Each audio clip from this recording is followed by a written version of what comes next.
Before we continue with today's story, I'd just like to draw your attention to my revamped Patreon, where supporters can now receive a whole series of new benefits. Check out the link in the description box below.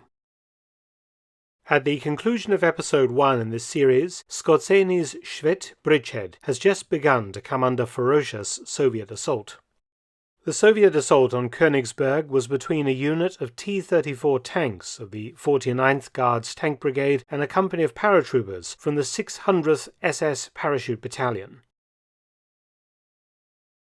The initial clash took place at the village of Bernikov, 2 kilometers east of the town of Kernigburg.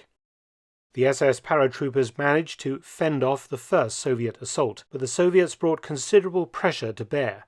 At the same time, a unit of Soviet Lend-Lease Sherman tanks of the 219th Tank Brigade coming from the south of the town attacked.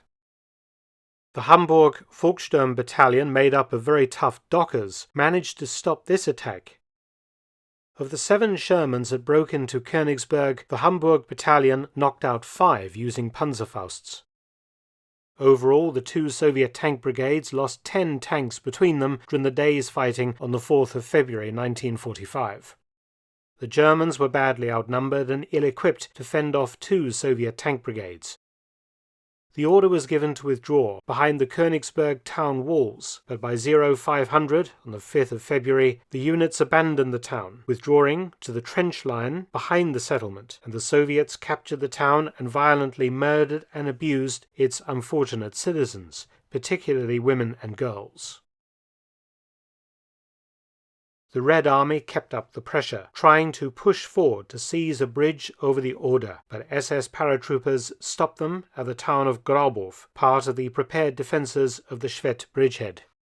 The SS stalked and ambushed Soviet tanks with Panzerfausts and battled the accompanying Red Army infantry.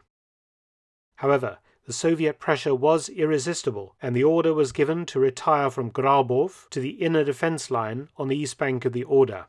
At one point, some Shermans of the 219th Tank Brigade broke through close to the Oder bridges, but were pushed back, losing a tank in the process to an anti-tank gun. Skorzeny wanted the positions recaptured to push the Soviets away from the bridgehead's outer perimeter. Fortunately, strong forces existed for such a counterattack.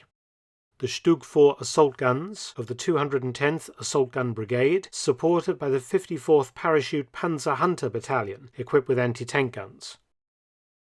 The 7th of February, the counterattack was aimed at Grabov, and consisted of the assault gun unit, the anti-tank unit, and 2 battalions of infantry.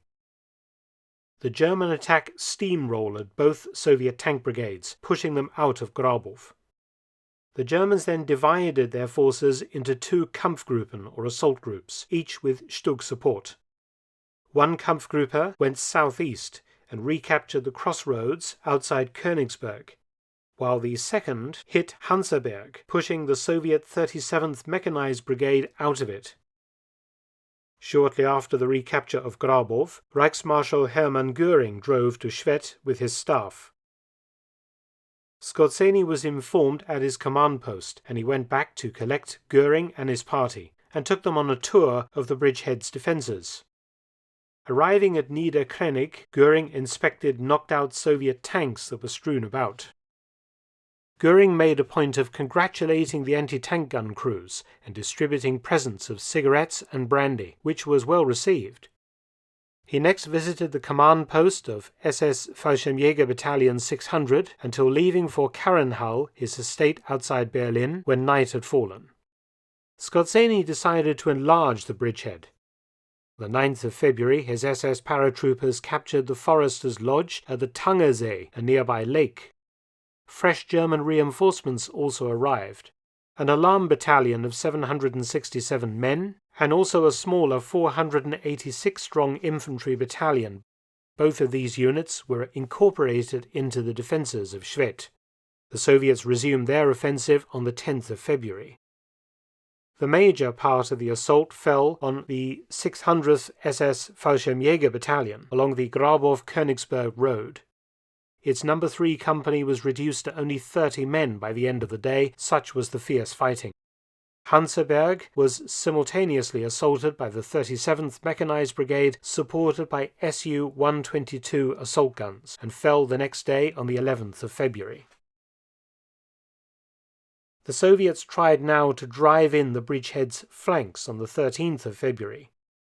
The northern end, a weak Luftwaffe company, was pushed back, while in the south, Soviet infantry, supported by 10 T-34 tanks, captured the hamlet of Radun. Skorzeny was also alarmed to learn that his 2 assault gun batteries were ordered out to other sectors of the front, which would deprive him of any tank support. Himmler was also growing very concerned about his prize bridgehead.